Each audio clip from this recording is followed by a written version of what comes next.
Now you've hung lining paper, you're going to be hanging this beautiful stuff here, which is wood chip. I know. But what we're going to be doing, we hung the lining paper horizontally, if you remember. I've taken it off this chimney breast because obviously it's somebody's and they need to paint it. But with the wood chip, we're going to hang it vertically. Now let's look at the tools we've got this time. Right, got my shears. These were the same shears I used last time. Perfectly clean, not stuck together, and that proves that I've cleaned them. Got my pencil, got my ruler, got my smoothing brush. Just give that a bit of a rub in case there's any sort of like crusty paste on there. And in addition to this kit, I've got a plumb bob, and I'm going to show you how to do a plumb line. The reason we have to do a plumb line is to get a nice vertical line in which to hang the paper to, and that is so we get our paper absolutely dead straight. Okay, it has to be straight, because if it's not and it's got a pattern, then your pattern's going to look wrong. Okay, it has to be dead straight.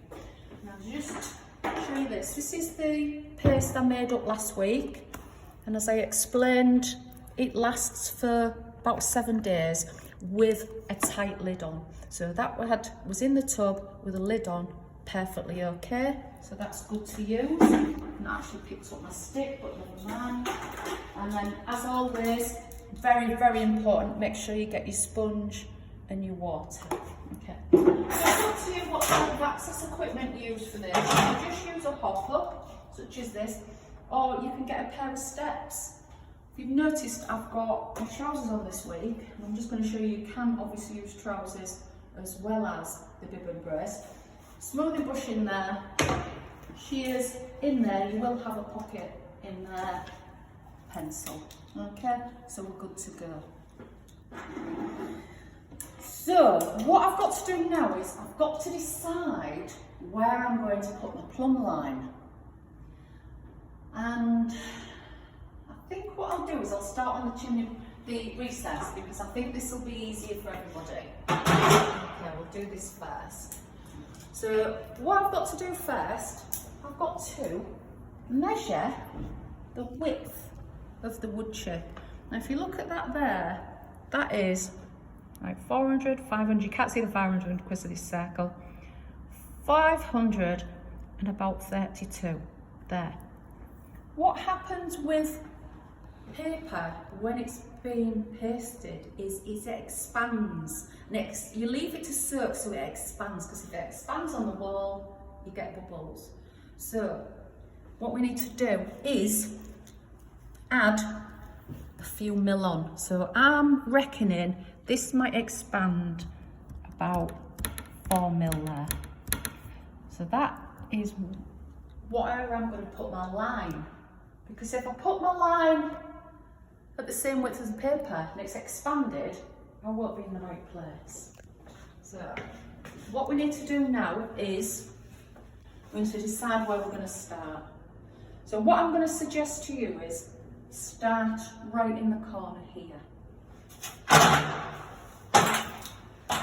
Right, now with wood chip, there's one thing we don't do that we did with the lining paper, and that is go around the corner. And the reason being is because it's really lumpy. So we go right into the corner. So to do a plumb line, I'm going to mark 537 on mine. That's where I'm going to put my plumb line there. But I'm not just going to drop it all the way down, because this corner might go in or it might go out. Our cubicles are quite straight, but in the real world, walls generally aren't. So what I'm going to do, I'm going to put a line there as well, and that's midway. And I'm going to put another line just at the bottom here.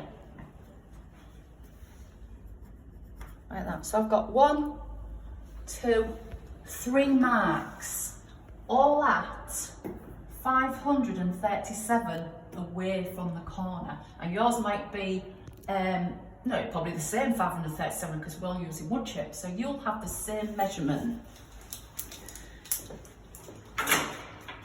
then we get this beautiful little thing, which is your plumb bob, and that's on a string. We're going to take it, let's unwind it. Oh no, I don't see it's got taffled again. No, that's all right. We're going to go to the top of the wall.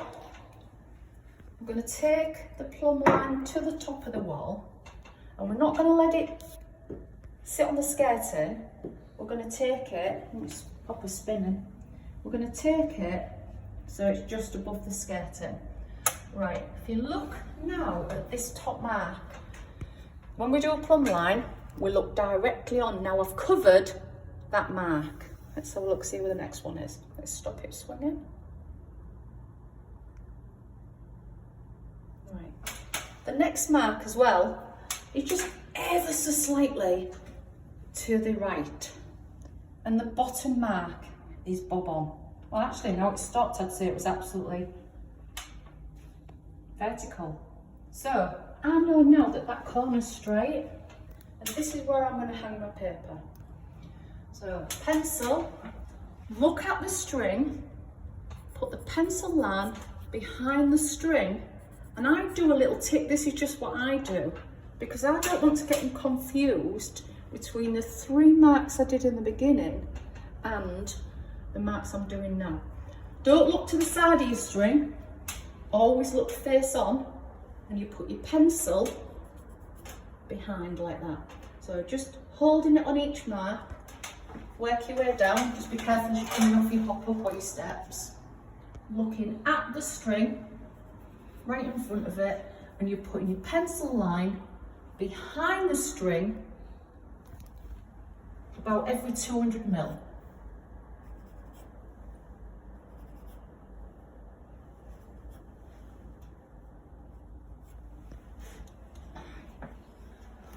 That's how you create a vertical plumb line for hanging wallpaper.